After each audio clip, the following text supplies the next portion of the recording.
Thanks for being here. Subscribe to Cheating Stories Best, so you don't miss new stories. My wife, after a fair amount of marriage, said she wanted to sleep with another man. How did that turn out? Today's story has a similar plot. Enjoy watching it. Really, Dad, Mom is right. You really aren't. That's the last thing I heard from my daughter when I hung up. Oh, she tried sending me text messages over the next few days, but I just deleted them. There were even a couple of voicemails, but I deleted them after hearing the first couple of words. It was all the same. These were simply the words of my ex-wife spoken in my daughter's voice. She made her choice 10 years ago and came to terms with this decision. This so-called OL branch was just an insult. So, I'm Tom Williams. I was previously married to Kayla Williams. We had been married for about 17 years when everything fell apart. Of course, they blamed me for this. This is what happens to the naive simpletons in our wonderful divorce courts in this country.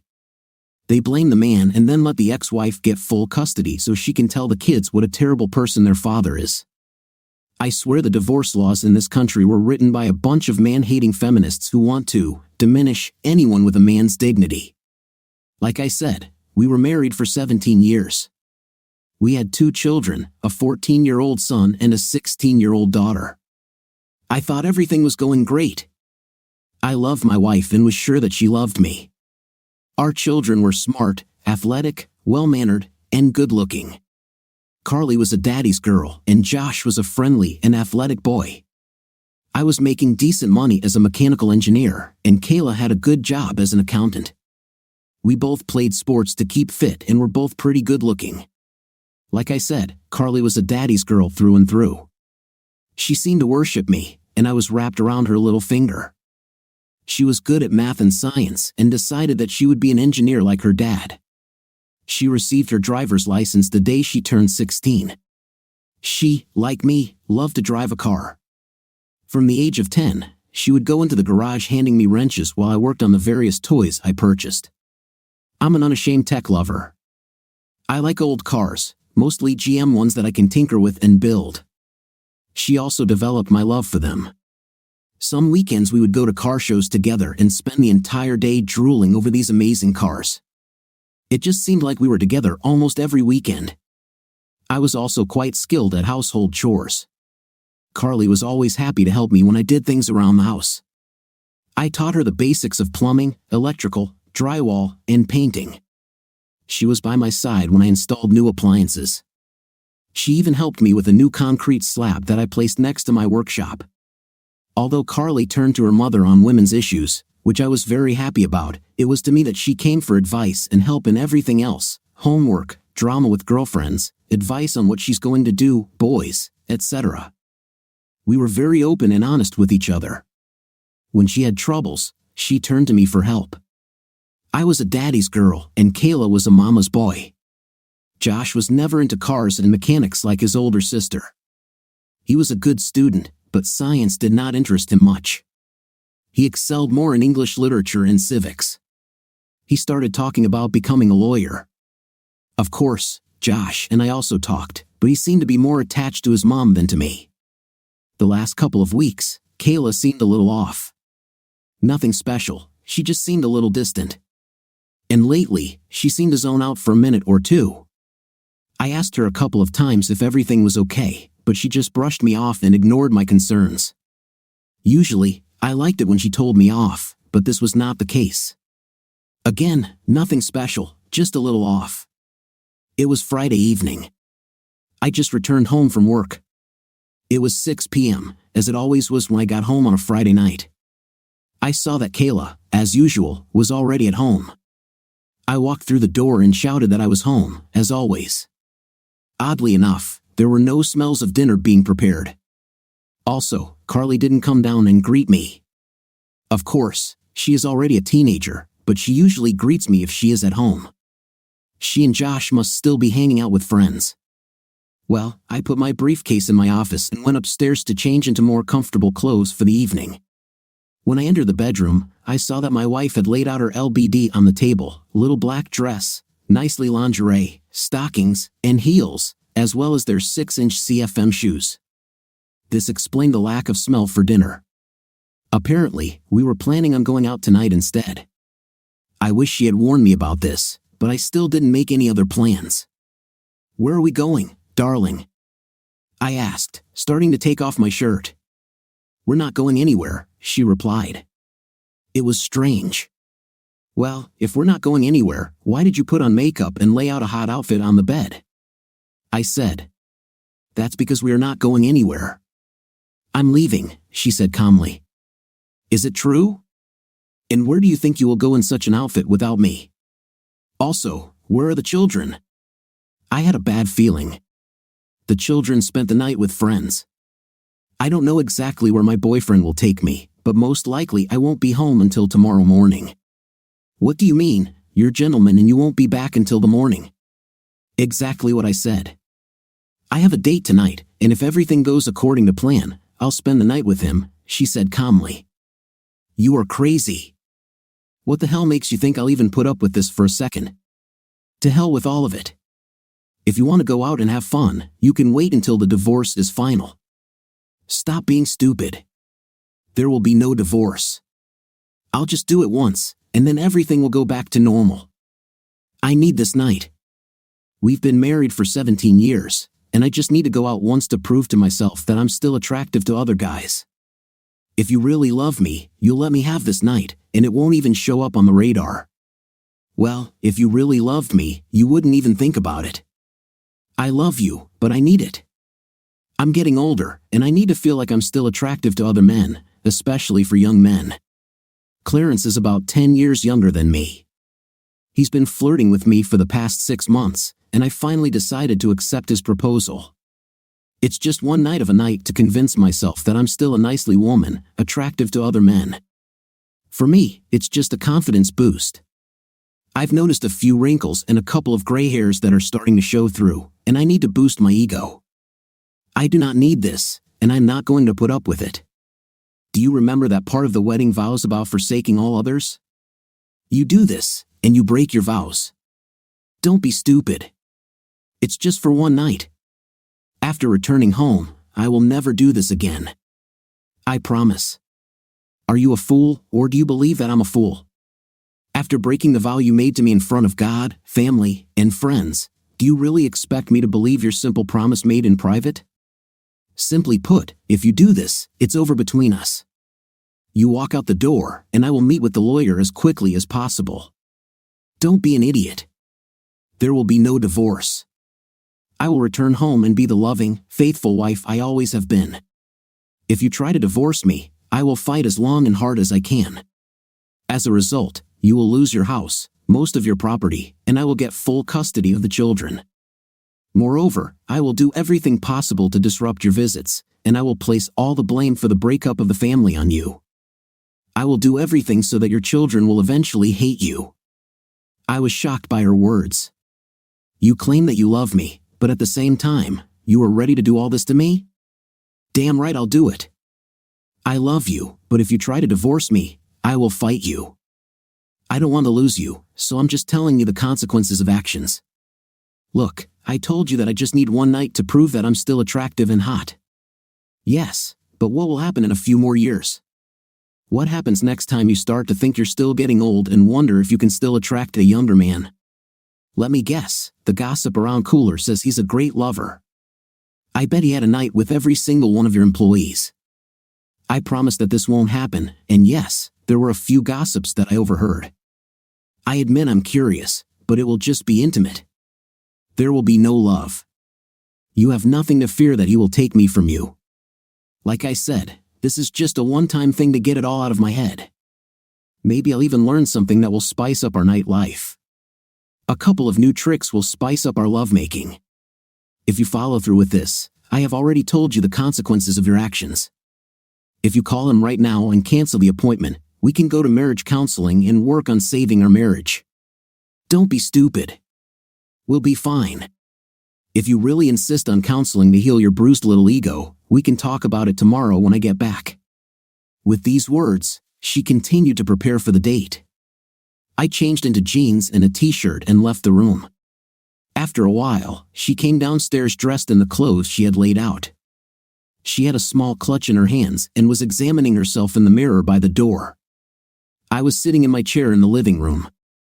A car horn was heard outside. "He is here. I have to go." "I'll see you in the morning," she said, coming up to me to kiss me goodbye. I turned my head and pulled away from her. She ended up kissing the air. She straightened up and looked at me with a frown. "Okay, so be it. Once you get over your little tantrum, everything will go back to normal." With these words, she turned and headed towards the door. I turned to her with one last request: if you walk out the door, it's over between us. You better think twice about throwing 17 years of marriage away. She turned to look at me. "I don't throw anything away. Like I said, I'll be back, and everything will be back to normal." With these words, she opened the door and went out. Yes, I began to cry over the loss of my marriage and the woman I had loved exclusively for the past 20 years, 17 years of marriage, a year of engagement, and 2 years of exclusive dating. I didn't understand how she could do this to me. She never expressed dissatisfaction with me. We had a normal nightlife, and she never said she wanted more. I would happily give her more if that's what she wanted. We didn't quarrel over anything. Of course, there were some disagreements, like all couples. Nevertheless, we discussed everything and came to a mutual agreement. I'd already decided what I'd do if she went for it. Half an hour later, I finally got up and got to work. I think I waited that half hour for her to come to her senses and come back. Obviously, this didn't happen. I went upstairs and began to implement my plan. It wasn't a great plan, but it was the best I could do at the time. It was a fairly large house with 4 bedrooms, the master bedroom, Carly's room, Josh's room, and a large guest bedroom. The guest bedroom was actually the master's second bedroom with a private bathroom. We used it when her family or my family came over. We also used it for kids' sleepovers. This will now be my temporary bedroom. It took me about 2 hours to completely move from our old bedroom to my new one. I had no illusions about what would happen in our divorce. It was a no-fault state. This means that the divorce laws in this state were written by man-hating feminists. In general, unless the wife was convicted of some serious crime and sent to prison for at least 10 years, all the blame fell on him. It didn't matter whether the husband was a completely innocent victim, the wife ended up getting the house, the children, alimony, maintenance, and the husband was left with all the bills. She gets a gold mine, and he gets a mine. After getting my new temporary home in order, I went down to my home office and logged into our online banking. A few years ago, I opened another account in my name. It wasn't for any nefarious purpose, it was just so I could buy her gifts, and she would be surprised. We both had access to our finances, and there were a few times when she came in to check on our finances and happened to see a purchase I was making for her. Needless to say, there were no surprises for her birthday or Christmas. So, I opened a new account in my name only so I could buy her gifts and not let her know what she was getting in advance. Now, I decided to repurpose this account. She knew about him but had no access to him. First, I transferred exactly half of our checking and savings accounts to my personal account. Second, using the remaining money in the joint account, I paid off and canceled all of our credit cards. Then, I signed up for several new cards in my name only.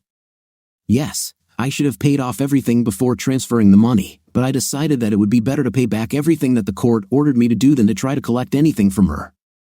I would transfer my direct deposit from work to my personal account on Monday morning when I got to work. Also, on Monday, I would have to call our broker and ask to split our investment. Having done all I could, I grabbed another glass of Jim Beam with ice and headed to my room for the night. I finished my drink, getting ready for bed. It wasn't the best dream. First of all, I'm used to sleeping next to my wife. Without her, the bed seemed empty. And then, my mind just couldn't turn off. I kept going over in my mind what I could have done to prevent this. Should I have tried to get her to stay? Out the door, physically restraining her, go to that idiot's car with a baseball bat, with a pistol? Was it worth going to jail? It was a long night. I sometimes dozed off and sometimes passed out, but not for long. I finally decided to stand up as light started to come in through the window. I still felt tired, so I decided to take a shower, more to help myself wake up than anything else. After shaving, showering, and brushing my teeth, I put on jeans and a t-shirt and went downstairs. I had breakfast and drank a couple of cups of coffee while reading the newspaper. It was 9 o'clock in the morning when Kayla returned to the house. I sat in my office at the computer and looked through apartments that were available for rent. I'd already found lawyers and made an appointment for Monday afternoon using their online scheduling. "Good morning, honey, I'm home as promised," she greeted, joyfully entering the house. I just ignored her. Throughout the night and into this morning, I grew increasingly angry at what she did. This morning, as I sipped my coffee, I realized that I had done nothing to deserve such disrespect from her. I also realized that there was nothing I could have done to prevent what she did. It was all on her conscience. If I had somehow managed to stop her date last night, she would have just done it again another time. There are many people who say that you can't suddenly stop loving someone. Perhaps they are right. But what you can do is turn that love into hate. The opposite of love is not hatred, but indifference. With hatred, emotions are still present. Marriage counselors can often save a marriage where there is hatred by turning it back into love. If there is indifference, then there is no chance at all. All the love I felt for my wife yesterday before I returned home has now turned into hatred. It was surprisingly easy to do. All I had to do was focus on the lack of respect she showed me. I then added her threats against me if I did not agree to this. Added to this was her disdain for my feelings. I had a few hours to focus on all this. "Cute, where are you?" "I'm home, just like I said." "I even cleaned myself up before coming to your house," Kayla heard her call as she walked around the house looking for me. "Oh, here you are," she said, opening the door to my office. "I'm back, and now everything can go back to normal." She came to my table. She walked around the table and extended her arms to hug and kiss me. I pushed her away. "Keep your dirty sore lips away from me." Only God knows what they touched. Her eyes widened in shock. I'd never spoken to her like that in all the years we've known each other. I continued before she could think of an answer. "You need to go to the clinic and take a full set of tests for diseases. I want to see a notarized certificate from you before I let you get your dirty paws on me again. As for a night, I wouldn't have it with you for anything in the world." Too much, maybe. Did I care? No, I watched her expression change from shock to anger. I hoped that she would realize her actions and repent. "I see that you are still struggling with your bruised ego.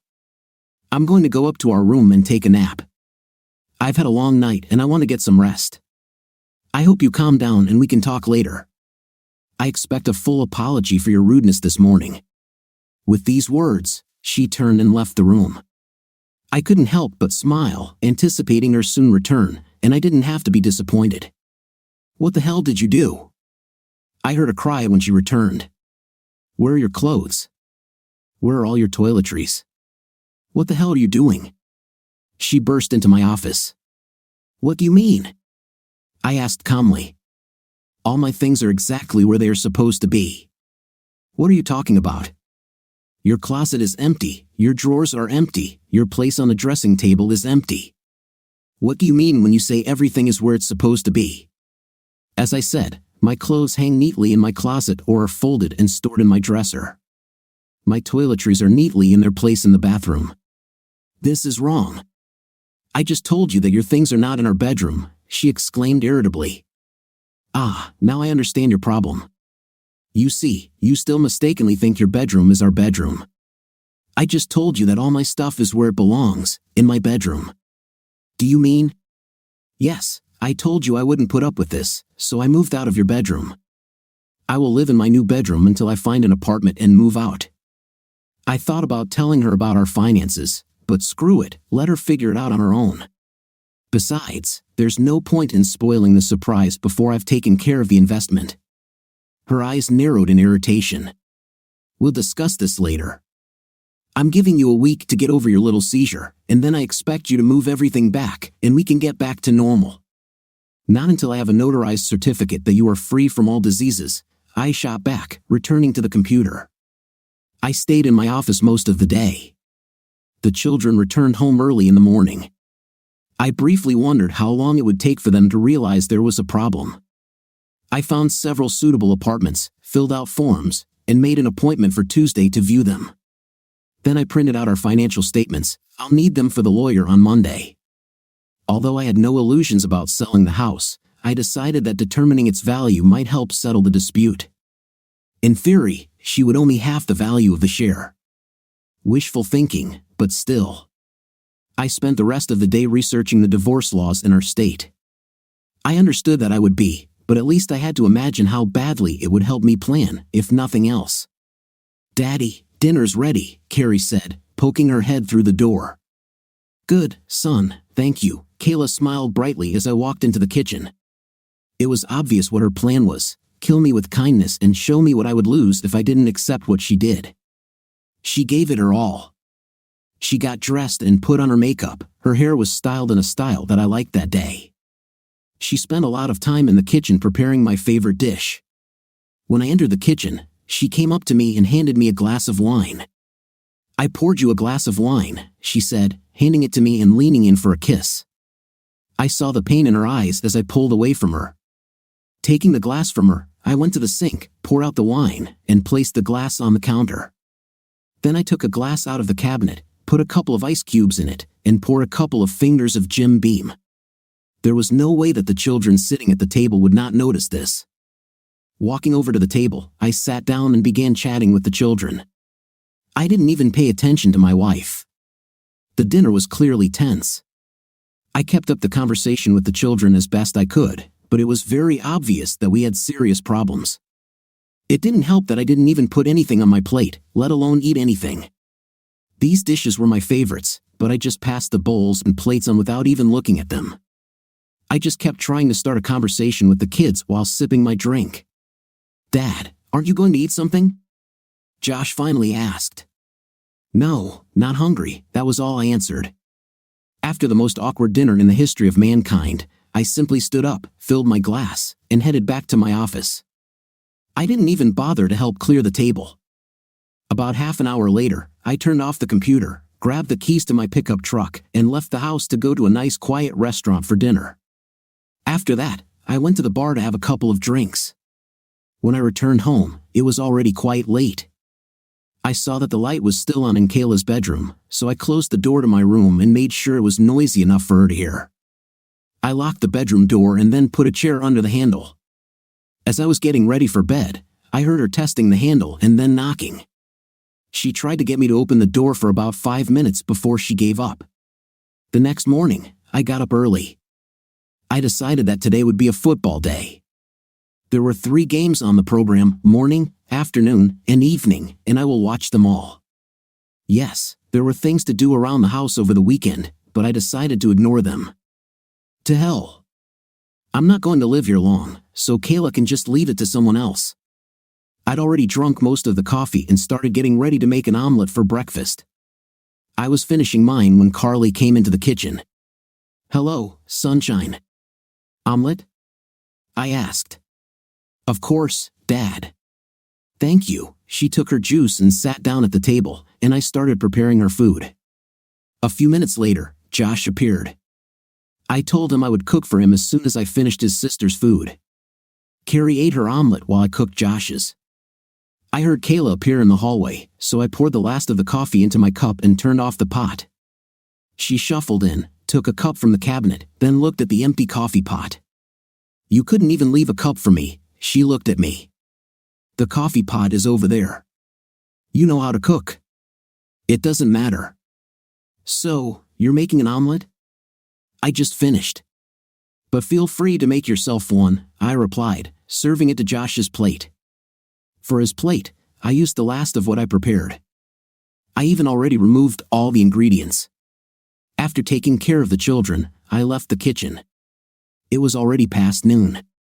I was sitting in the living room where the morning game was going on. Kayla came in with a plate and a bottle of beer. She placed everything on the coffee table in front of me. "I brought you lunch and beer so you don't miss a single game," she said cheerfully. Without looking at her, I raised my foot and swept the plate and bottle off the table onto the floor. She just stood there with her mouth open in shock. Just then, they turned on a commercial, and I got up, went to the kitchen, and got myself a beer. I wasn't going to drink anything she brought me, so it would have been wasted anyway. No, I didn't clean up after myself. She brought it in unnecessarily, so she could clean it herself. I didn't care if it stained the carpet. I didn't intend to live here long anyway. We need to discuss this, Kayla began. Shut up. The game has begun, I replied. For God's sake, you need to do something about your attitude. The children have already noticed. They will definitely notice. I'm sure they'll still notice when I move out. Oh, come to your senses. You're not moving out, and there won't be a divorce, she insisted quickly, leaving. It started around noon. At least they were kind enough to wait until the break. Carly and Josh entered the room together. They sat down on the sofa facing me. Dad, what's going on between you and Mom? Carly began. Well, now you can know. Your mother and I are getting a divorce. This has nothing to do with any of you. We both love you. This is just between me and your mother. But why? Josh asked. Because your mother did something that I cannot accept. She did it even after I told her how I felt about it, but she did it anyway. She didn't regret it one bit. You mean when she went on a date on Friday night? Carly asked. You know about it? I was really surprised. Well, yes. Mom told us you weren't happy about it, so you know that she cheated on me then? No, I haven't changed. She said she told you in advance, so it wasn't cheating. She didn't sneak behind your back to do it, and that was the only time she ever did something like that, Josh explained. Yes, Dad, besides, this was just one night out of the 20 years you had been dating and married, she said. If you really loved her, you would just let her have the night and move on with her life, Carly added. To be honest, I was stunned. What also hurt me was that my daddy's girl didn't even bother to understand my position. She sided with her mother and didn't even want to listen to my point of view. Is it true? How about if she really loved me? She wouldn't even think about having an intimate with anyone else. Come on, Dad, it only happened once, and she promised she would never do it again. Okay, then let's discuss her promises. A little over 17 years ago, she made a solemn vow to me. She made this vow in front of God, our families, and friends. She vowed to leave everyone else. There were no exceptions to this oath. The duration of this oath was limited until death do us part. In case you haven't noticed, none of us died. If she could so easily break a solemn oath made in public, how can I trust the promises she makes to me in private? Yes, but you also vowed to be with her in good times and bad, Josh, who was thinking about becoming a lawyer, said.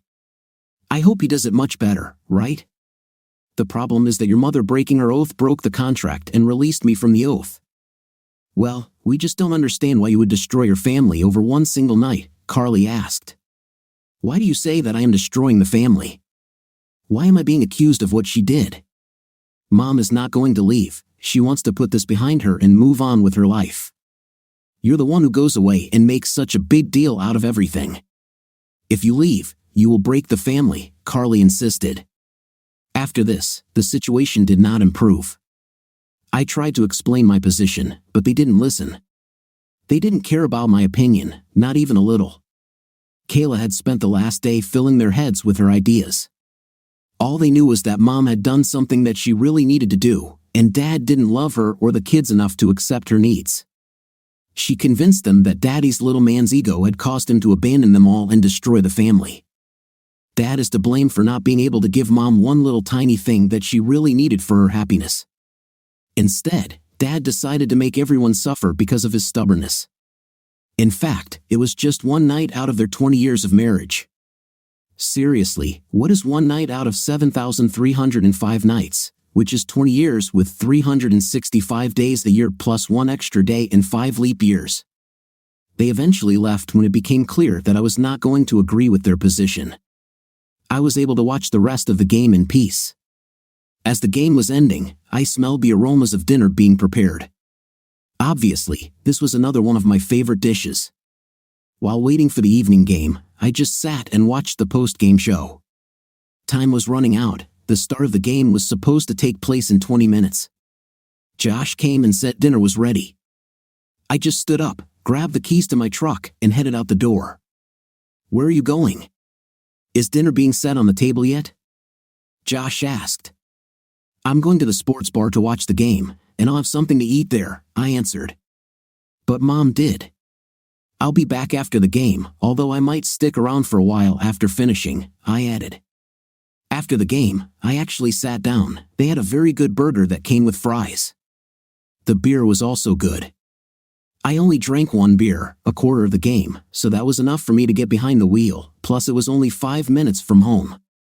When I got home, everyone had already gone to bed, so I just went to my bedroom, locked the door, and went to bed. The plate and bottle were cleared from the coffee table by the time I got home. This made me smile. On Monday morning, I got up early and left the house before everyone else was up. The first thing I did when I got to the office was call my broker. I explained that I was getting divorced and wanted him to split all of our investments in half. He created a new account in my name only and transferred half of our investment to it.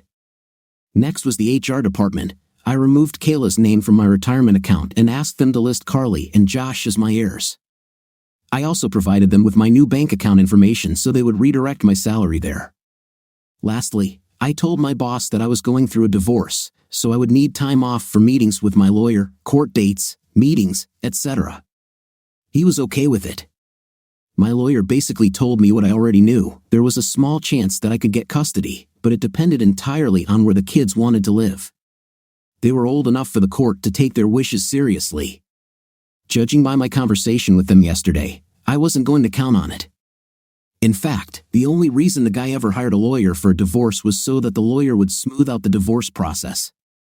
I told him to start the paperwork and asked that she be served at work on Monday. I didn't even bother going straight home after work. It was Monday Night Football, so I just stopped at a sports bar. 3 tacos for $1. I ate 3 in the first half and 3 more in the second. I ignored text messages and phone calls from Kayla.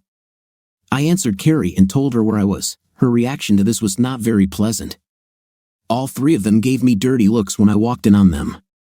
After the game, I just went into my office and closed the door. By the time I finished and went up to my room, everyone had already gone to bed. On Tuesday morning, I got up early and left the house before everyone else was up. Everything was fine with work, and I took the day off to look at apartments. I settled on a nice 2-bedroom apartment and paid a deposit. I can move in on Saturday. A trip to the thrift store allowed me to buy a sofa, table, and chairs. They were supposed to be delivered on Saturday afternoon. I decided that I liked the bed I was using and was going to take it as well as everything in my home office. When I returned home, they were already having dinner. I chuckled when I noticed that they didn't even set out a plate for me. This suited me just fine. I wasn't going to eat anyway. I just went to the refrigerator and took out everything I needed to make a huge sandwich. After making a sandwich, I grabbed a bag of chips and a beer and then headed to my office. "God, Dad, why are you such an..." Carly exclaimed as she entered my office. "Well, Carly, to put it simply, your mother cheated on me. She had no respect for me at all, and then she threw it in my face. I'm not going to put up with this." I explained very clearly what would happen if she agreed to this. She did this even though she knew what would happen. You can't seriously destroy your family because of this. Come on, this means nothing. It was just a night. Carly, someday you will get married. Think about how you would feel if your husband told you one evening that he had a date with a younger, more beautiful woman and was going to spend the night with her. Well, I'm sure I wouldn't like it very much, but if he promised to come back to me and it was just this one time, I'd hope I love him enough to get through it. Besides, if he told me about it first, it wouldn't look like he was cheating. Yeah, certainly. Do me one favor, when you get married, look your fiancé straight in the eyes when you say your vows. When you look into his loving eyes and come to the phrase about leaving everyone else, imagine how the love in those eyes turns into complete devastation when you tell him that you are leaving to have an intim with another man. With these words, I turned my back to her and went back to work. There was an ambush on Wednesday evening when I returned from work. Both sets of parents were there. People often make fun of their father-in-law, but I actually got along very well with her parents.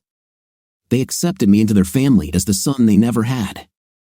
Charles, her father, was a technology geek like me. His only problem was that he liked Fords. Okay, he had extremely poor taste in cars, but I could ignore that. He had a '69 Mustang Fastback that was in pristine condition. Yes, I also got along very well with my parents. We weren't one of those dysfunctional families where kids grow up hating their parents. They have always been very loving and supportive of me. Of course, there were disagreements, and they were never shy about telling me when they thought I was wrong about something. Sometimes we just had to agree that we disagreed about something. So I entered the house and saw that the ambush had already been prepared. I was a little puzzled. I understood why her parents were there. Obviously, they would be on her side. After all, she is their daughter. But what confused me was that my own parents were there. It would seem that this would be counterproductive for her. My parents would agree with me and be on my side. If she was trying to get me to accept her infidelity, why would she invite someone who wasn't on her side and who would argue that I was right to divorce her cheating fifth place? As you can probably guess, it took me a few more minutes to figure this out. Tom, Charles began his speech. I want you to know that May and I are very disappointed in what Kayla did. But at the same time, we think that you are overreacting to this. Yes, she went and had a night with another man, and it was extremely disrespectful to you, especially the way she did it. However, it was just one mistake. You two have been together for a total of 20 years. You have 2 wonderful children. Think about it all. Of course, you will be able to survive this little incident. You don't have to destroy your family over a small mistake. A small mistake? Seriously, it was no small mistake. It was not by chance that she tripped, it was a planned event. They probably planned it at least a week in advance. She then ambushes me just an hour before she leaves, giving me no chance to fight her. This was a deliberate plan to deceive me. Son, my mother decided to intervene. She didn't deceive you, she was the first to tell you about it. What? Of course, you're right, she told me. Told me, she never asked, she just said she would do it, and I had no say in the matter. Even when I voiced my serious objections, she didn't care. By the way, I told her what would happen if she did this. Tom, Dad, cried my father, I understand your pain and anger, but think about your family. We love you, son. We will be here to help you heal, but think about what you will do to your family. Kayla still loves you and insists she won't do that again. We all think that with counseling and some effort, you can overcome this. Tearing a family apart is not an option. We raised you to be a good person. You need to be responsible and support your family. Don't engage in actions that will ultimately harm your relationship with your family. Consider your mother and me. These are our grandchildren, and we will do everything necessary to maintain our relationship with them. I just stood there, completely stunned. My parents were really on her side. They actually told me that I should ignore her infidelity. I couldn't stand it anymore. Turning around, I left the room and headed to my bedroom. Kayla tried to follow me, but I closed the door in her face. Within 10 minutes, I had changed into jeans, a casual shirt, and boots. I didn't say a word as I walked through the living room and out the front door. They were still sitting there, trying to talk to me as I passed by. I didn't even pay attention to them. I just walked out the door, got in my pickup truck, and drove to the sports bar for dinner and a few beers. Luckily, the house was quiet and dark when I returned about 4 hours later. Thursday and Friday passed in the same spirit. I completely ignored Kayla, and my kids were still mad at me. I was surprised that Kayla had not yet noticed that the credit cards no longer worked. I was sure that when she went shopping on Saturday, she would understand this. It was Friday evening. I had been home for about an hour. I sat in my office, sorting through things and deciding what exactly I would take tomorrow and what later. Kayla opened the door and walked in. She was wearing a sheer nightgown, stockings, a garter belt, and heels. I must say she looked fantastic. Today, the children are spending the night elsewhere. It's time for you to forget about this nonsense and come to bed with me. I want you to make love to me all night long. I really need you to take me back, she said. I looked at her for a minute. No thanks. Besides, I haven't yet seen a certificate from the clinic confirming that you don't have any diseases. Stop being funny. I need you in my bed. Your hysteria will achieve nothing. Now, come on, I need intimate, she insisted. Not the slightest interest. Look, if you don't do this, I'll have to call Clarence again. Here's a one-time offer for you. Damn it, it was a one-time thing, but if you're going to keep rejecting me, then you're the one pushing me back to someone else. Have fun. Let me know if you bring him here so I can leave. The smoke was practically coming out of her ears and nose as she ran out of the room. It took a few minutes to clear. About half an hour later, I heard the front door slam. She practically burned her tires as she sped down the street. Taking advantage of the fact that the house was empty, I collected a few things. I took the bed apart and loaded it into the pickup, along with most of my clothes. Today, I will sleep on the sofa in my office. After loading everything I wanted to take with me into the pickup, I poured myself a Jim Beam with ice and relaxed. The couch wasn't the most comfortable I've slept on, but that was okay. Early the next morning, I was at the rental office and received the key to the apartment. It took me a little time, but I managed to unload everything from the pickup truck and into the apartment. Luckily, a couple of friendly neighbors helped me out. When I returned, no one was home yet, so the neighbor's teenage son helped me load the desk and office furniture. The computer, printer, and accessories went into the cabin. I looked around the living room and thought, to hell with everything, I'll take the chair too. It's surprising that either no one returned home until the evening or no one bothered to look into my office or spare bedroom. It's surprising that they didn't notice the chair was missing. It was early evening when my phone rang. Seeing that it was my daughter, I answered. Dad, where are you? I'm home, honey. No, not at home. Your office is cleaned, the bed and dresser in the spare bedroom are gone, and your chair is missing from the living room. Besides, I looked everywhere, and you weren't here. Plus, your pickup is missing. You're right, I'm not there. I'm home. I don't live there anymore. For now, I have moved into an apartment. Maybe after the divorce, I will buy myself another house, but for now, this will suffice. God, Dad, I can't believe you're being such an idiot. I thought you loved us. I love you, sweet. I have always loved and will always love, but not enough to stay where I'm not wanted. You're leaving us, you abandoned us, and are destroying the family. It was your mother who destroyed the family. I told her what would happen if she went on this date, but she did it anyway. But she thought you loved her enough to get through it. And I thought she loved me enough not to do that. Amazing, doesn't matter. Then she hung up. Yes, the divorce was a nightmare. She fought it to the end. Consultations she wanted me to pay.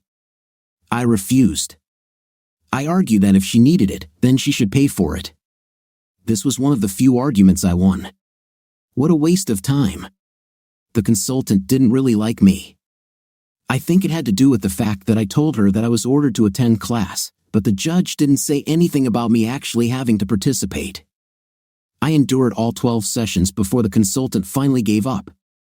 She fought about literally everything, that worthless, funny poster in the garage that she absolutely despised. Suddenly she simply couldn't live without it. The Bud Light, I accidentally left it in the office. She hated it, but it had been on my desk since college. It became the centerpiece around which she would remodel the office. Yes, it was complete nonsense. She only did this to make the divorce as difficult as possible for me. All this time, she made sure that I saw the children as little as possible. Finally, the judge granted the request for divorce. I had to continue paying half of the mortgage. The house, of course, remained with her. Child support was $2,000 a month, but I was able to visit the children every Wednesday night and every weekend. What really pissed me off was the $1,000 a month for 5 years of spousal support. It would be annulled if she remarried during that time. I wasn't going to hold my breath. I learned that she moved Clarence in with her before the divorce was finalized. So, yes, half of my salary went to her. I cashed out some of my investments and bought a small house that was in dire need of renovation. At least I got it cheap. This is even on a 14-acre lot. Luckily, I was able to move all my tools out of the garage a week after I moved out. I refused to even discuss them. I had most of them before we met. When she pressed, I started talking about all her jewelry, expensive clothes, and shoes. The house had electricity, gas, and running water. There was a roof, but the walls stood. That was enough for me. I moved into the house and started working on it in the evenings and weekends. Visits? Yes, I was entitled to visits. I actually visited several times. It was a disaster. Kayla did everything she could to stop me. The children were busy, they went for the weekend with friends. Funny how it was always on my weekend, not hers. Oh, Kayla has dance practice on Wednesday. Josh has an important test on Thursday and needs to study. The few times I was able to visit the children on Wednesday evenings, they were hostile towards me. They still blamed me for everything, even if I explained my point of view to them. When the opposition literally keeps them captive all the time and I only occasionally have an hour or two, it's a losing battle. After the third time, they directly told me that they did not want to see me anymore. Yes, I could force them, but what's the point? Forcing them to see me would only cause more resentment. I sent them gift cards and letters on their birthdays and Christmas. All of them were returned unopened. I continued to send my monthly checks. I saw them being cashed but never heard a word. High school graduation? I guess they graduated from high school, but I haven't heard anything about it. I sent a certified letter informing them of the college funds I had arranged for them. In response, I heard no thank you. Kayla basically turned my children against me, just like she promised. I focused on work, home, and only that. I didn't go out or do anything. It's amazing how much money you can save by doing this. As if all this wasn't enough. "Hi, Mom," I said when she answered the phone. "Volume, how are you doing?" she answered cheerfully. As good as could be expected. "Anyway, I haven't heard anything about Thanksgiving. Are you hosting it again this year?" There was silence on the other end. "Mother? Are you still there?" I asked. "Oh, well, it's a little awkward. Yes, we are going, but Kayla, her parents, and children will come to the party. She will also bring a new man into her life. We just felt that having you here would be too awkward for everyone. After all, the kids are still mad at you for abandoning them, and you being with Kayla and her new man will just make everyone too tense." "Seriously, Mom?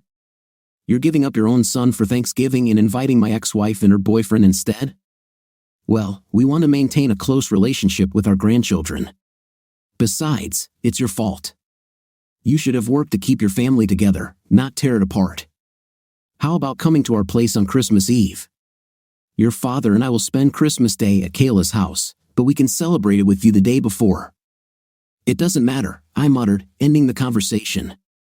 I spent Christmas Eve at home, watching Die Hard and ignoring numerous calls and text messages from my mom asking where I was. I wasn't in a festive mood. I was just looking at the packages I sent to my kids. A week ago yesterday, they were returned to my doorstep. True, 5 years later, I received a message about the wedding. Kayla married Clarence the weekend after I paid my last maintenance payment. Josh had turned 18 the year before, so I was done with child support. Now, I was completely free from my former family and obligations to them. I celebrated the occasion by getting drunk. Yeah, I'm not very proud of it, but screw it. I worked my 5th place off and gave them all the love I could, only to be rejected and treated like crap. To hell with them. Now that all my obligations to this and her 2 ungrateful offspring were fulfilled, I decided to just put them out of my mind as much as possible. They clearly didn't want any relationship with me, so I just forgot about them as much as possible and moved on with my life.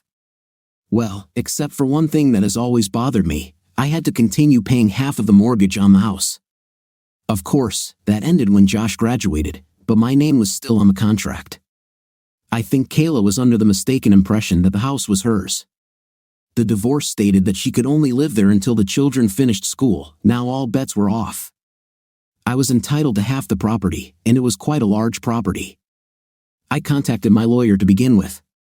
When we got divorced, the house was appraised at about $300,000, with equity in the house of about $200,000. This was 5 years ago.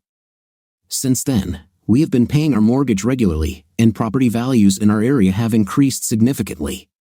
After doing a little research online, I estimated that the assessed value is now around $500,000, and the net worth is $450,000. Yes, we only had $50,000 left on the bill. Why did I do this? Well, of course, because of the money. Who couldn't use an extra $250,000? There was also the fact that this would make Kayla very angry. She adored this house, and having to give me a penny for anything would make her furious.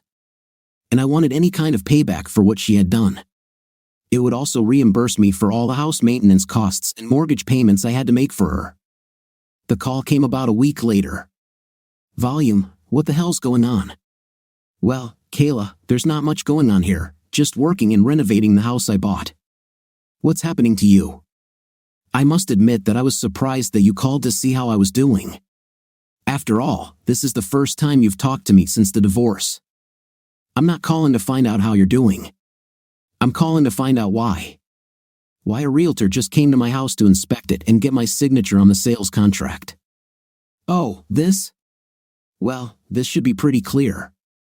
Since both of our names are on the title, she will obviously need your signature for the sale. What sale? I love this house, and I have no plans to sell it. Then when can I expect a check from you for my half share? Nice try. I got the house in the divorce. No, you only used the house until Josh graduated from school. This happened last month. Now, we can either sell it and split the proceeds, or you buy my half.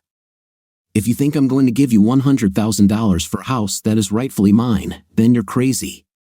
Well, that proves I'm not crazy. I'm not asking for $100,000. You could have done this 5 years ago. Now, since the home's equity is about $450,000, my half is $225,000. Considering all the expensive furniture you simply must have, let's round that up to $250,000. You're crazy. I won't give you a cent, she shouted, hanging up. Yes, I laughed after she hung up. Yes, my lawyer got her cut, but it was worth it to see her face a couple of months later when the judge ruled in my favor. I even managed to convince the judge to make her pay the legal fees, as well as my lawyer, for taking her to court for something that should have been settled out of court. The house was valued at more than I expected, taking into account the cost of furniture. In the end, they bought me instead of selling me. I later found out that they were mainly using Clarence's money. This ended up biting him in the 5th place, but more on that later. I managed to get the house in order. I even built a decent-sized workshop behind the house. I picked up an old 1972 Chevrolet pickup that was in poor condition. I was only interested in the chassis, the rest would have been replaced. Anyway, over the last year, I have taken it apart, cleaned it, and completely repainted it. Once the paint and bodywork were done, it was time to work on the chassis. The rear differential was still good, but I still rebuilt it. It had to withstand the power that I was going to put through it. The transmission is a 4-speed manual Borg-Warner T10. It was a quick thing. I decided to have some fun with the engine. It would be just a toy, not for everyday driving. A 427 big block engine. I managed to find it on the internet at a spare parts warehouse. I bought it and ordered delivery. Once it arrived, I placed it on the stand and began taking it apart. I had to send it to a machine shop to have the cylinders, connecting rods, and cam board. New forged crankshaft, pistons, 10:1, great heavy cam. I milled and polished the heads, then installed the dual spring valves, and then a supercharger to bring everything to mind. Yes, I would probably drive through more gas stations than tire shops, and yes, I would end up driving through very few gas stations. I chromed the valve covers, polished the aluminum on the supercharger, and used steel braided hoses. Opening the hood almost required sunglasses. The first time I went out on the road, I almost crashed into it. I was driving on the highway and decided to give it gas. Big mistake. The rear tires instantly lost traction, and I barely managed to stay in a straight line before I could let off the gas. Remember, press the gas pedal slowly. After that, I started driving a little more carefully. A few weeks later, I saw an ad for a car show open to the public. Thinking it would be fun, I filled out the form and paid the entry fee. When the day arrived, I loaded up the '72 Chevy and drove to the park. I checked in and got my spot. As I was setting up the car, I noticed a very nice 1968 GTO parked next to me. I installed my shade structure in the area behind the truck, a couple of chairs and a refrigerator completed my setup. That's when I noticed some attractive redheads setting up chairs behind the GTO. Yes, I said redheads, plural, there were 2 of them. One looked about my age, and the other was in her mid to late teens, perhaps still a schoolgirl. There were 2 very important points that I did not see. I didn't see the guy with them, and I didn't see anything on the older woman's left ring finger. "Good morning." "I like your car," I said cheerfully. They both looked up from what they were doing. "Hello, thank you." "I like your pickup truck too," said the older one. "Thank you. Have you been to many of them?" "This is my first. I mean, I've been to car shows before, but only as a spectator. This is the first one I'm participating in. By the way, my name is Tom. Well, my daughter and I are participating in them for the 3rd time. My ex has already taken part in them several times. I'm Marie, and this is my daughter, Jenny. In that case, when you're done, why don't you 2 join me in the shade? I have a cooler full of drinks, and I could use any information I can get about these shows." We ended up sitting almost all day. From time to time, we got up and talked to someone about our cars, but the day passed very pleasantly. No, I didn't win any awards, but I still had fun. I found out that she divorced her husband 3 years ago because she caught him cheating. He cheated with his boss's wife. She made a deal with him. She would give him all the videos if he would transfer the GTO to her. She told me that it would really hurt him, and she wanted him to keep his job so he could continue to pay her child support and maintenance. For her, it was a double win. Besides, his boss was in 5th place, and she didn't care that his wife was cuckolding him. Jenny was also friendly and joined in the conversation. She told me that she was very angry with her father for his infidelity. She doesn't want anything to do with him anymore. We were having such a good time that I didn't want it to end. When the show was over, I suggested they go to Red Lobster for dinner, a couple of blocks away. They agreed, and we went there. I didn't really want to be sad, but they asked, and I told them my story. I have listed the main points. I told them that my children had sided with my wife and had nothing to do with me anymore. Are you saying that she cheated, and your children blame you for divorcing her? Jenny was amazed. Yes, I tried to explain everything to them, but by that time, she had already turned them against me. Marie put her hand on my shoulder. I'm so sorry for you, Tom. You seem like such a nice guy, but you don't deserve anything like this, she said sincerely. I decided to change the topic to something more pleasant. We ended up talking and laughing for another hour. It seemed like there was a real connection between us. We exchanged numbers, and Marie agreed to meet me again.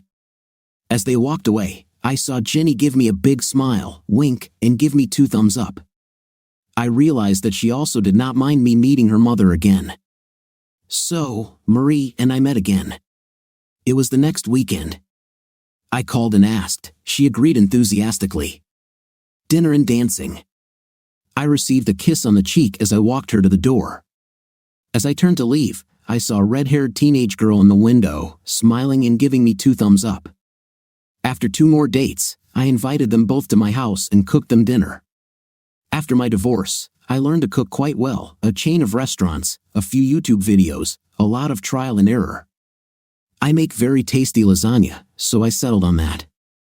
They seemed to like it. They really liked my house, but I overheard Marie telling her daughter that it definitely needed a woman's touch. I wouldn't argue if asked. The following weekend, I was invited to their home. Marie cooked in a way that put my feeble attempts to shame. Even Kayla wasn't as good as Marie. I couldn't help it. I know it's rude, but I just couldn't stop eating.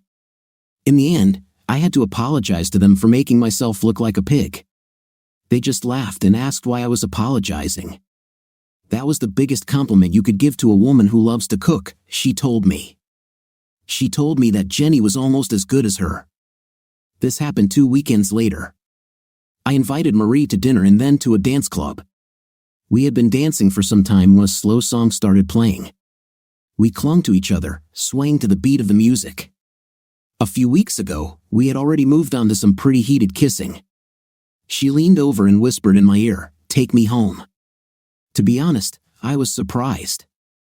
I thought we were having a great time, but now she wanted to go home. I pulled back to look at her. She must have seen the look on my face and started giggling. "Oh, you stupid man, I meant take me to your house."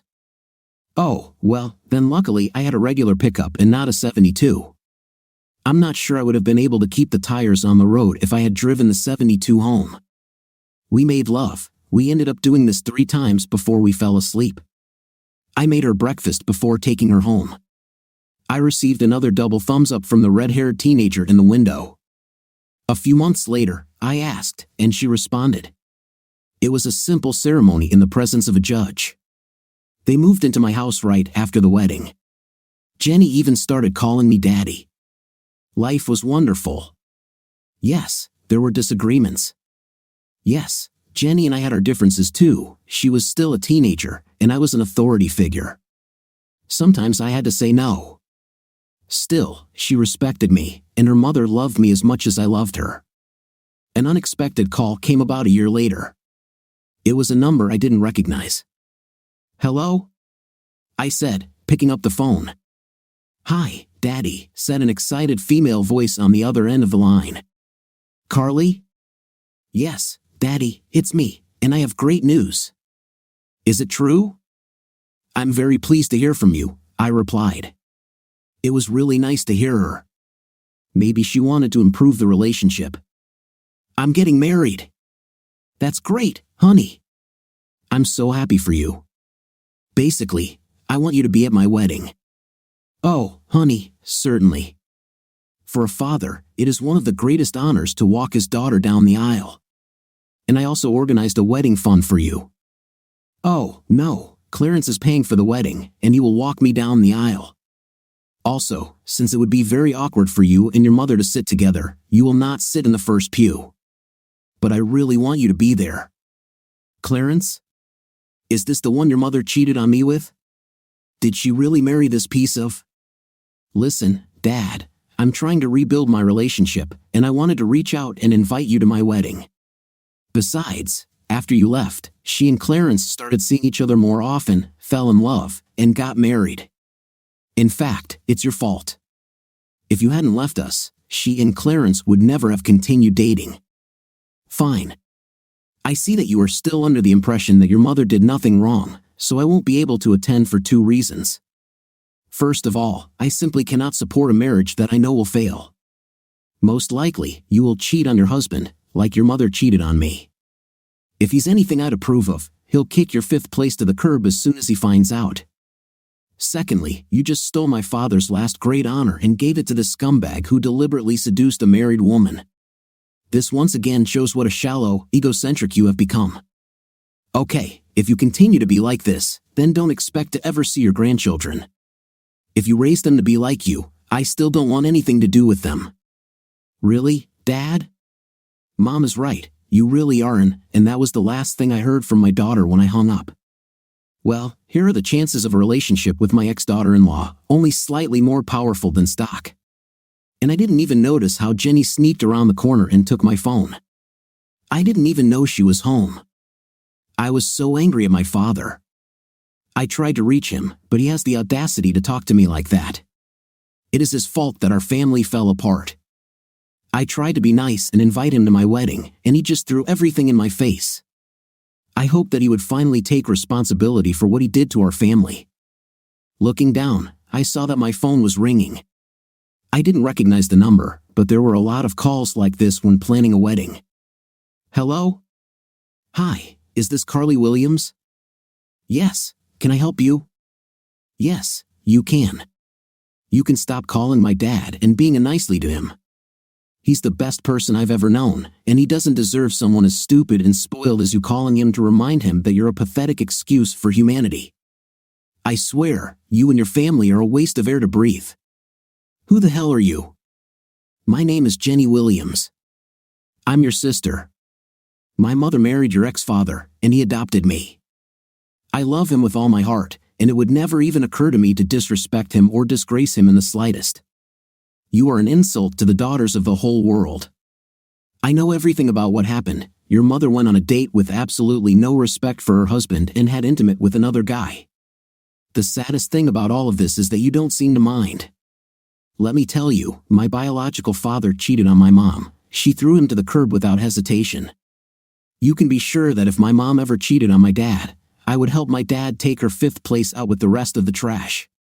Yes, even though he is not my biological father, he is the most decent, caring, compassionate person I have ever met. I'm thinking of sending your mother a card, thanking her for being such a big fool for letting him go. If it weren't for her extreme stupidity, he wouldn't be my father now. Oh, and you can also tell your grandparents that they have another granddaughter, but I have no desire to maintain any relationship with anyone so vile as to reject his own son for a cheater and her treacherous offspring. There's one more thing you can do for me. When you say your joke vows, look into your husband's eyes and think about when he decides to cheat on you. When he actually cheats on you, call me and tell me about it so I can laugh at you. You have a shitty life, sis, she said before hanging up. I stared at the phone in shock. First of all, I was surprised to hear that my father got married. You'd think he'd at least send his kids an invitation. Secondly, I found out that I now also have a younger sister. A strange thought came into my head. I couldn't help but think that she was a lot like me before Mom told Josh and me about Dad leaving and going to destroy the family over one small thing. At first, I thought that Dad must have had a very good reason for this and decided that maybe I could live with him instead of Mom. But then Mom explained how she felt and that she just needed this little thing to rejuvenate herself. After all, it was just one short period of time compared to how long they had been together. Besides, Mom was willing to stay together and work things out.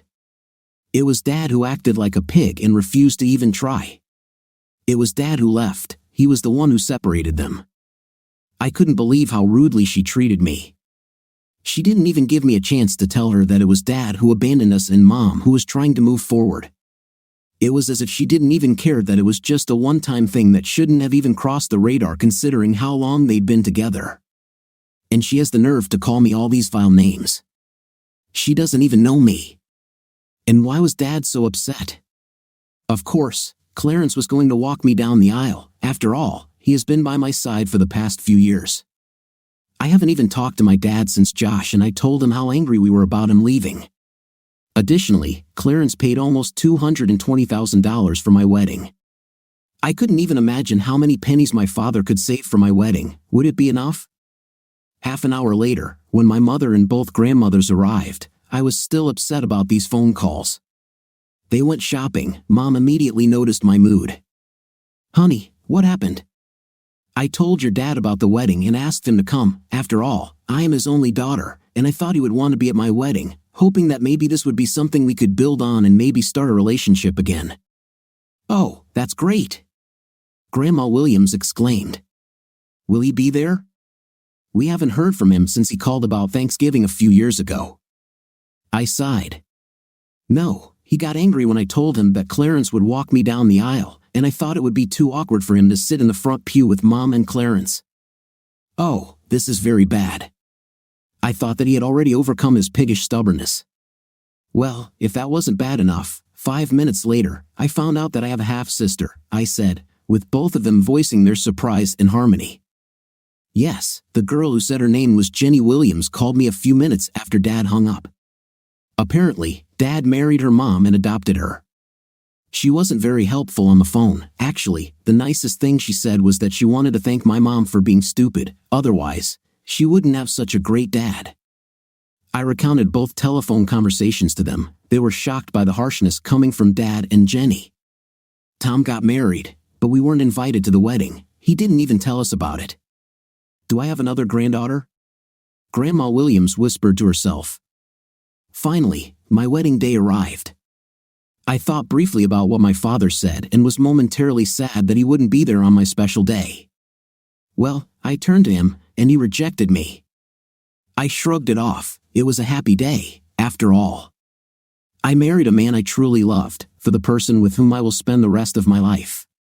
Clarence beamed with happiness as he took my hand, and we began to walk down the aisle to the music of the wedding march.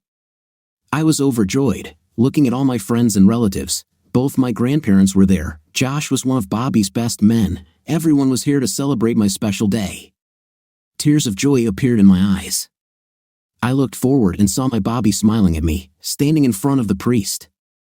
As we walked past my mother, I saw her beaming with pride. Tears of joy also flowed down her cheeks. Clarence lifted my veil, kissed me on the cheek, and said, "Congratulations, baby." He then handed me over to my future husband. When the priest asked, "Who gives the bride?" right away, Clarence replied, "Her mother and I." Something sounded wrong, but at that moment, I couldn't figure out what. This soon passed as the priest began the ceremony. I looked into the eyes of the love of my life. I said my vows, to have and keep, in sickness and in health, in good times and bad, leaving. Leaving? I couldn't say it. I looked straight into Bobby's eyes and just couldn't say it. I suddenly remembered what that said on the phone. I looked into the eyes of my betrothed and suddenly saw him with another woman. The picture suddenly changed. Now I was looking into the dull eyes of a broken man, telling him that I had a night with another man. These pictures flashed through my mind. The words came out without thought. I understand now. If before, it seemed to me that we were under the close attention of the public, now it was nothing compared to what it was now. Bobby looked at me with concern. Suddenly, it was as if a weight had fallen on me. The biggest smile of my entire life appeared on my face. Finally, I understand, I told Bobby. This is very cool, Carly, but what did you suddenly understand? Everything, I answered. Then I got serious. Bobby, do you really love me? Of course, I love you.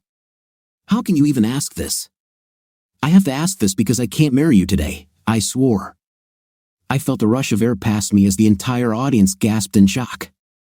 We will still get married, but not today.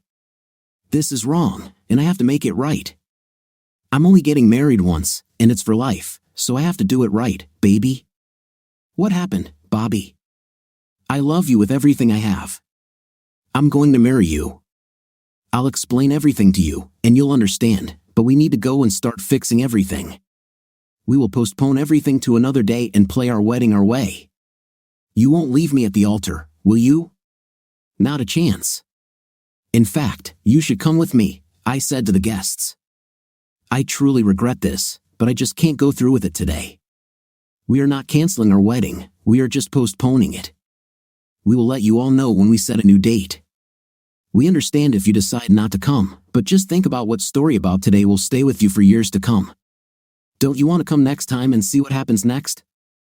In any case, in order to somehow compensate for your disappointment, the reception hall must be ready. Everything is already paid for with non-refundable deposits, so why not take advantage of it? The bar is open, so eat, drink, dance, and be merry. Don't worry, Clarence will pay the bill. With that, I took Bobby's hand and walked back down the aisle. Suddenly, my exit was blocked by my mother, and Clarence was standing next to her. He didn't seem happy that I had just flushed over $20,000 down the toilet. I also noticed that all the guests were now focused on this new confrontation. Those who stood up to leave for the reception stopped to watch the next show. Clarence started shouting some nonsense about the money he spent and how I was going to pay him every cent back for this stunt I just pulled. Then it was Mom's turn. "Carly, what are you doing?" "Where are you going?" she asked. "What I'm doing is correcting a mistake that I made several years ago." "What mistake?" "The biggest mistake of my life. The mistake I made was listening to all the garbage you spouted instead of helping Daddy kick your fifth place to the curb. The mistake I made when I blamed my dad for destroying the family while it was all your fault by cheating on him. Carly, I'm your mother, and you will speak to me with respect." "Really, Mom?" "Once a cheater, always a cheater." "Carly, how dare you?" "How dare I?" "I'm really ashamed that I looked up to you." It wasn't until I looked into Bobby's eyes as I said my vow that I woke up and realized what a terrible person you truly are.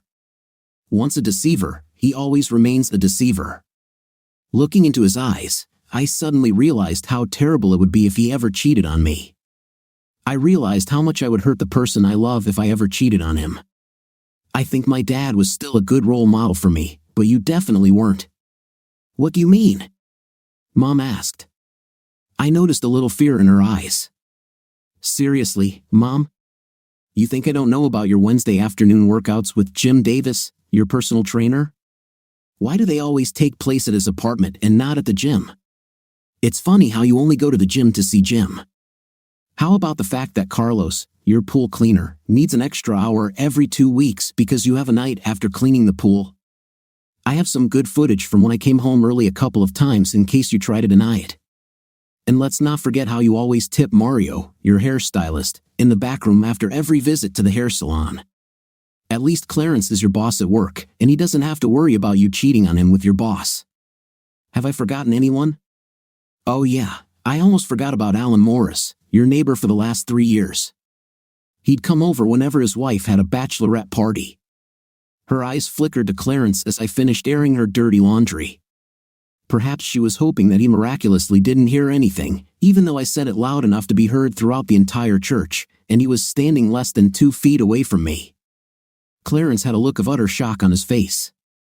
The moment I looked at Clarence, an evil thought came into my head. Oh, and Clarence, before God and all these witnesses, I swear with the same commitment that my mother made when she made her wedding vows that I will pay you back the money you spent on this wedding.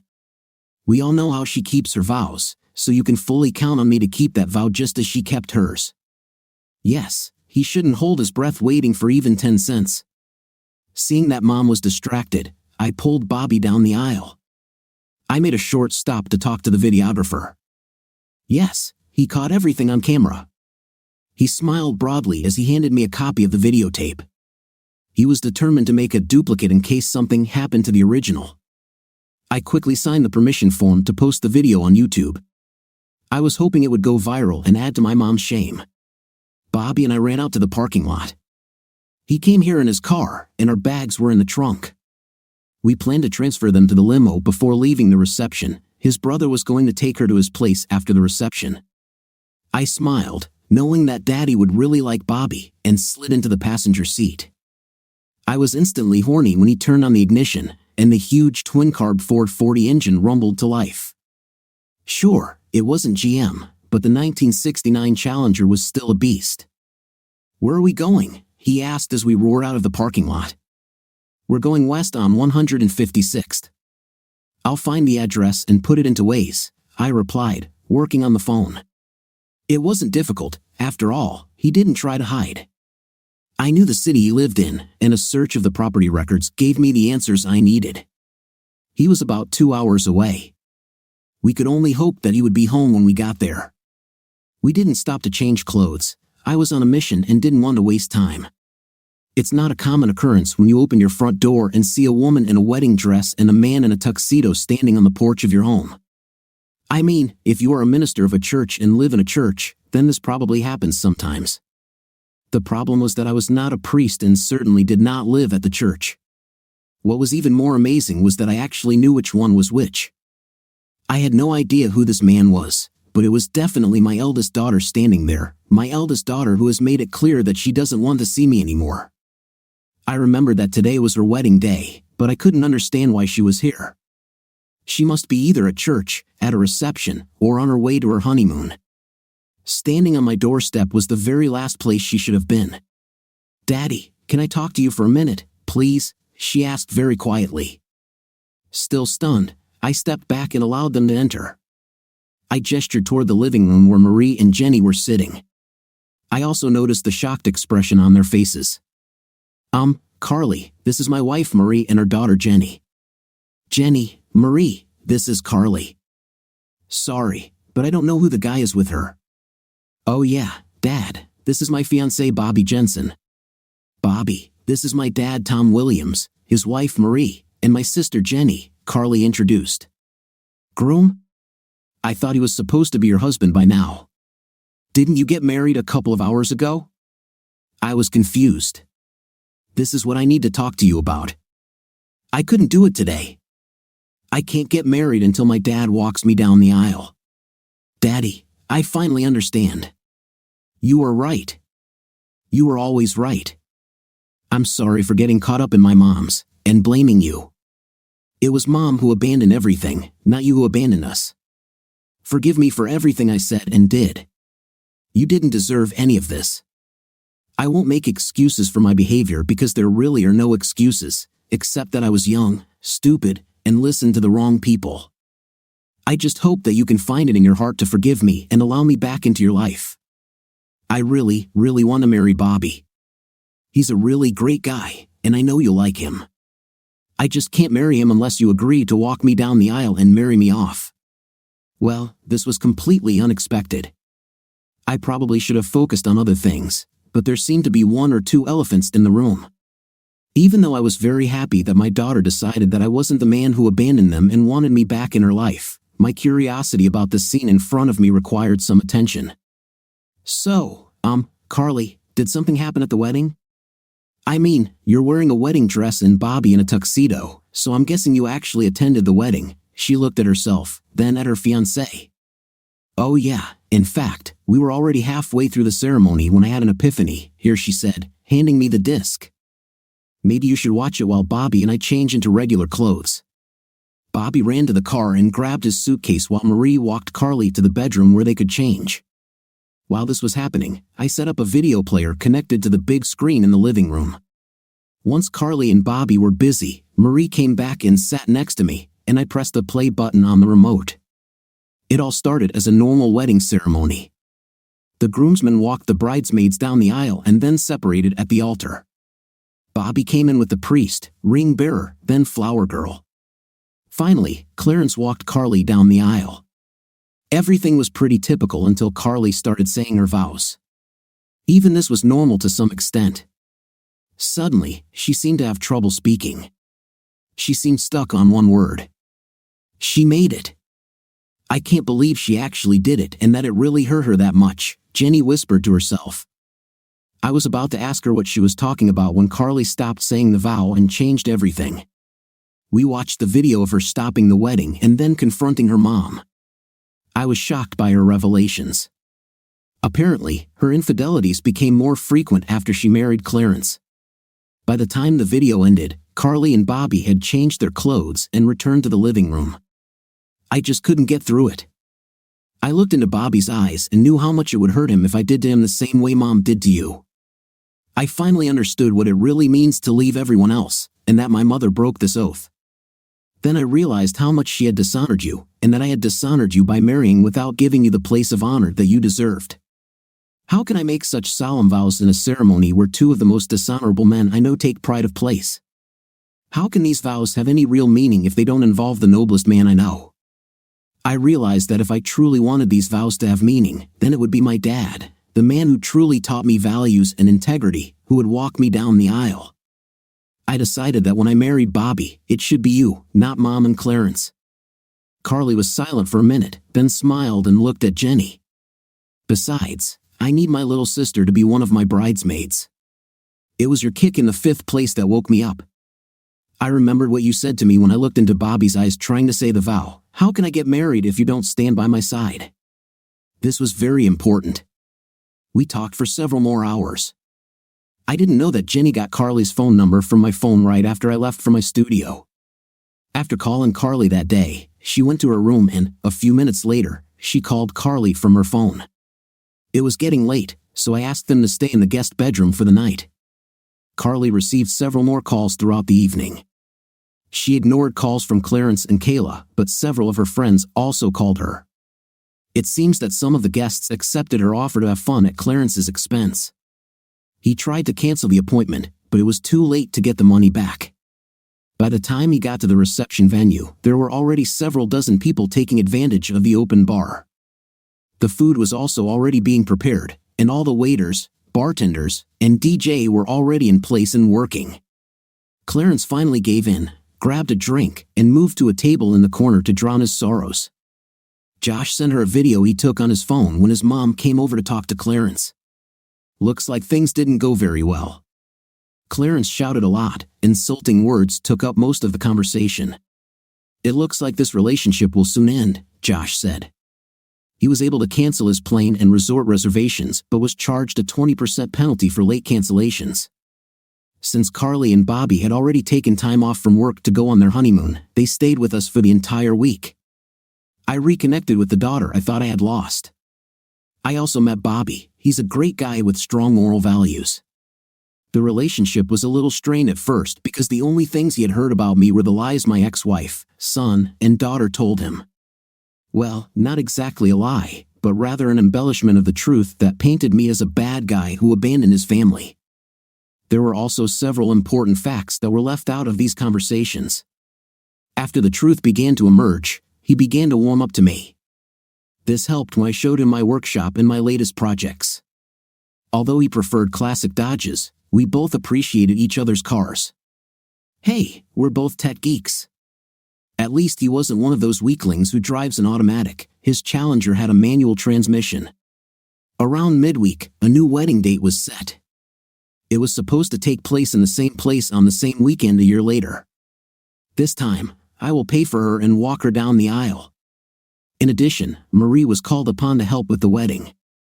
Yes, Jenny was going to be a bridesmaid too. Carly and Bobby called everyone in the wedding party and gave them the latest news. Well, everyone except Kayla and Clarence. Over the next few months, Carly and I worked hard to repair our relationship. Bobby and I also got to know each other better. We attended several car shows, driving Marie's GTO, my 72 pickup, Bobby's Challenger, and even got Jenny to enter the 74 Firebird I bought for her. Carly and Bobby would come and spend a couple of days with us a couple of times a month. Even Josh showed up a few times. It was more difficult with him because he was always closer to his mother than to me, but we restored part of our relationship. I think he did it more for Carly than for me, but I'll accept it. Besides, he always had some news from home. By the way, things weren't going well for Kayla and Clarence. Clarence moved out and filed for divorce. The good news for Kayla was that Clarence filed not because of adultery but because of irreconcilable differences. This meant that the harsh penalties provided for in the marriage contract would not apply. He applied in such a way as to get it over with quickly and without a fight.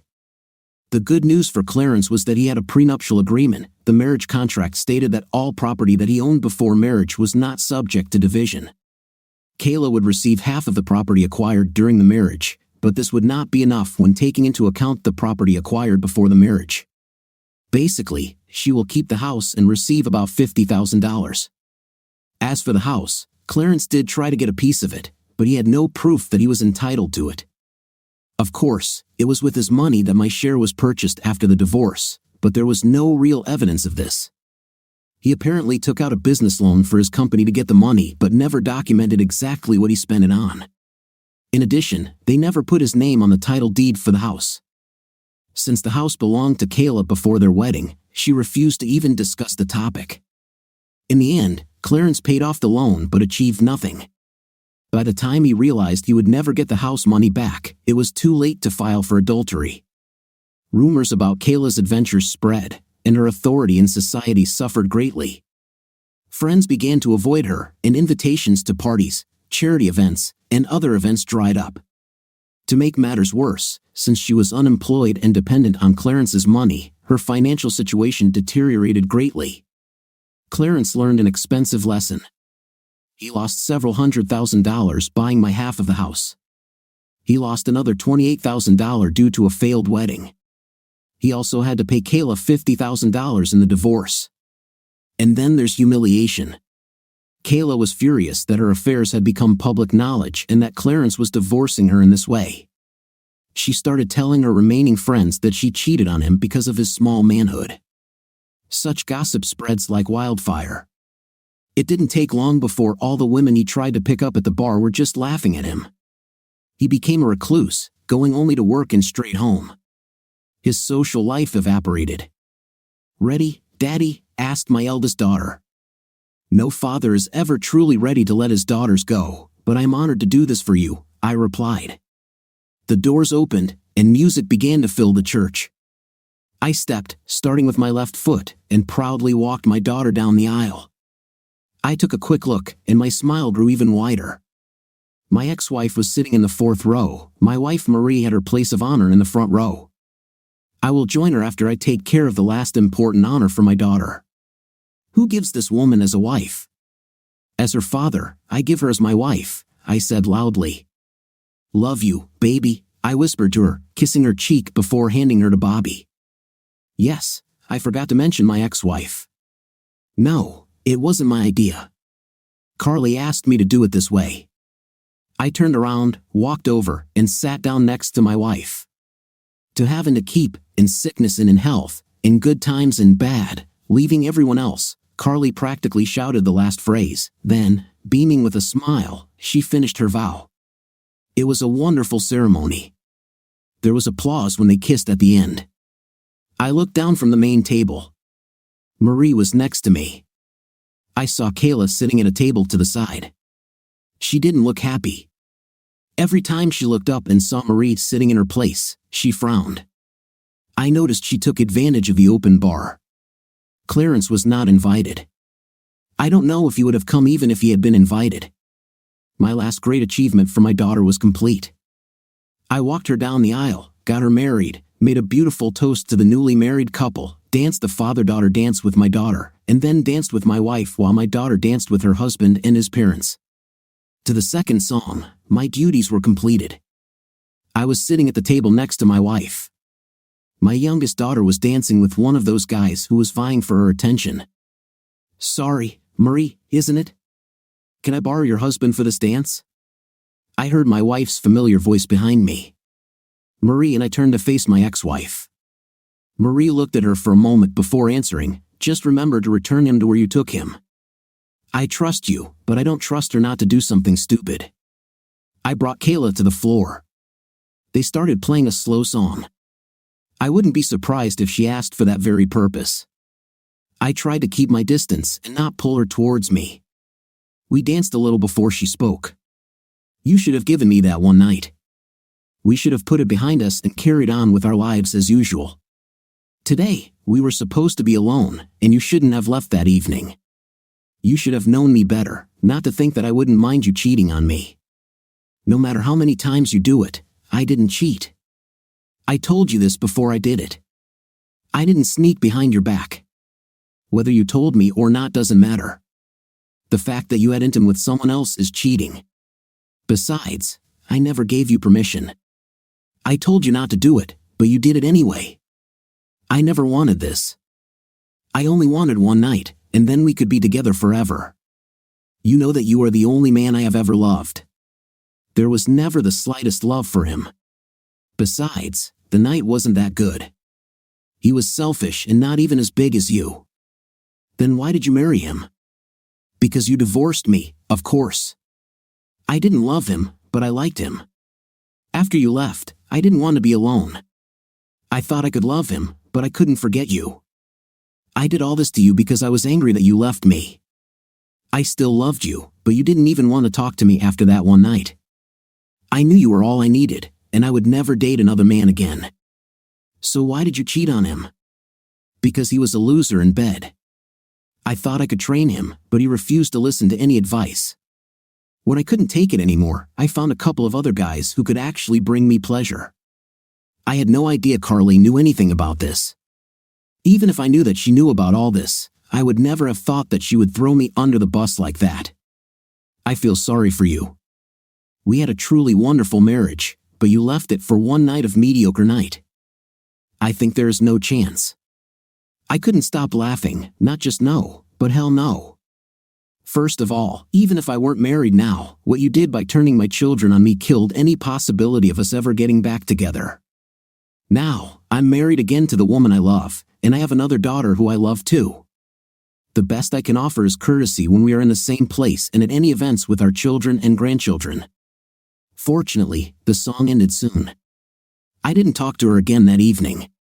She couldn't afford to pay the mortgage on the house, so she ended up selling it and moving into a small apartment.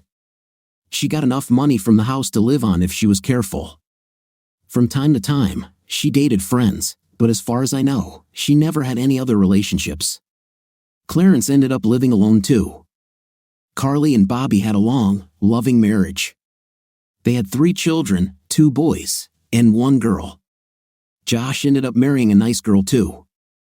They had 2 daughters. As far as I know, neither of them cheated on the other. There are those who believe that I should have taken revenge on Kayla and Clarence.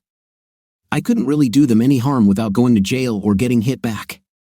I decided to just move forward and live my life as best I could. As they say, the best revenge is a life well lived. I did so and let karma deal with the rest. Karma is a Clarence and Kayla didn't get burned, but they didn't escape unscathed either. No, I have nothing to do with this, but I still feel good. I have my wife, my daughter, and my other 2 children in my life again. I am surrounded by people who love me. I have a good life. Ready, Daddy? Asked my daughter. No father is truly ready to let his daughters go, but I am honored to do this for you, I replied. The doors opened, and music began to fill the church. I stepped, starting with my left foot, and proudly began to walk my daughter down the aisle. My wife took her place of honor in the front row and smiled widely. I joined her after taking care of the last important honor for my daughter. Don't worry, Dad. Today, I will go through this. I talked to Carly, and I'll do it right the first time, Jenny assured me. What do you think of our story today?